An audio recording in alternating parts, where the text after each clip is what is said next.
हो सकती है। शायद इंसाफ का इंतजार।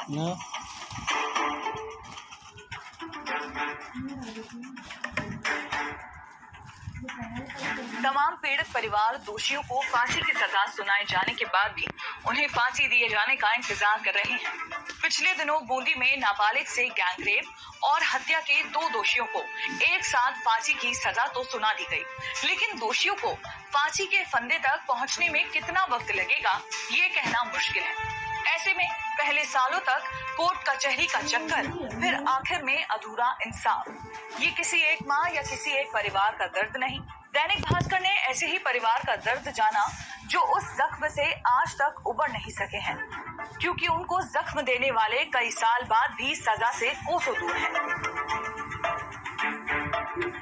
झुंझुनू में 3 साल की मासूम के साथ दरिंदगी के दोषी को पॉक्सो कोर्ट ने महज 19 दिन में फांसी की सजा तो सुना दी, लेकिन अगस्त 2018 के इस मामले में दोषी अब भी फांसी के फंदे पर लटकाया नहीं जा सका है और मां दोषी को सजा दिए जाने के लिए एक एक दिन गिन रही है। मेरी बेटी के साथ जो बहुत बड़ा अन्याय हुआ था ना, उस दरिंदे को फांसी तो दी गई थी, लेकिन अभी तक कागजों में ही है। जयपुर सीरियल ब्लास्ट में कई परिवार उजड़ गए। कई साल बीत जाने के बाद भी आज उनके जख्म हरे हैं, क्योंकि धमाकों के 4 आरोपियों को अब तक फांसी की सजा नहीं दी जा सकी है। हमें तो न्याय जब मिलेगा जब उनको फांसी की सजा पूरी मुकम्मल हुई थी। उन्होंने कोर्ट के आदेश मिल चुका है, लेकिन अभी तक उनको फांसी नहीं हुई है। आखिर क्या वजह है कि सजा मिलने के बाद भी दोषी फांसी के फंदे से दूर रह जाते हैं? दैनिक भास्कर की पड़ताल में सामने आया है कि राजस्थान में 17 दोषी हैं जो फांसी का इंतजार कर रहे हैं।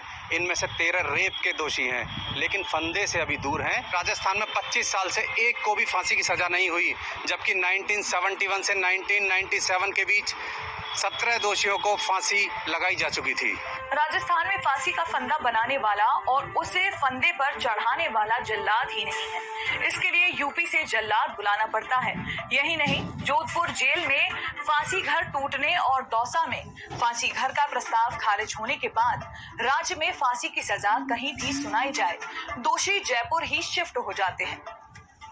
25 लाख के करीब खर्च होगा, तो क्योंकि फांसी अभी कोई 96 में लगी थी, उसके बाद कोई फांसी में नहीं लगी, तो अभी ये किया गया है कि फिलहाल इसको यहीं रखा जाए और जब कभी कोई फांसी लगे तो यहीं इसको या तो चारों तरफ से कवर कर दिया जाएगा या ढक के कोई ना कोई ऐसी व्यवस्था की जाएगी जो दिखाई देगी। फिलहाल ये मामला अभी स्थगित है। लंबी न्यायिक प्रक्रिया और कानून की कमियों का फायदा उठाकर दोषी फांसी को टालने की जुगत लगाते हैं।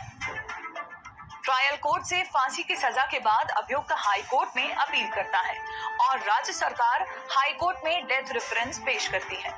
डेथ रेफरेंस स्वीकार होने पर अभियुक्त की अपील खारिज हो जाती है। ऐसे मामलों में एक से ज्यादा अभियुक्त होने की स्थिति में अलग अलग डेथ रेफरेंस और अपील पेश होती है। इस वजह से पूरी प्रक्रिया में देरी होती है, जिसके बाद अभियुक्त सुप्रीम कोर्ट में अपील करता है। सुप्रीम कोर्ट से अपील खारिज होने पर राष्ट्रपति के सामने दया याचिका दी जाती है।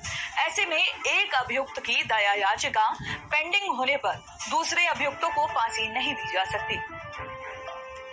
फांसी की सजा होने के पश्चात प्रत्येक प्रकार की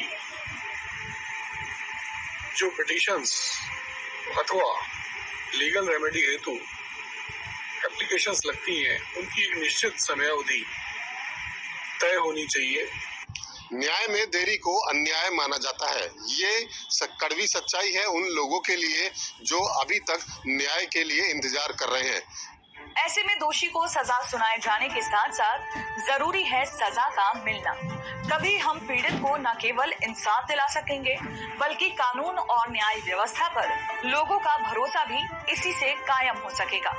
तमाम खबरों के लिए जुड़े रहिए दैनिक भास्कर आपके साथ।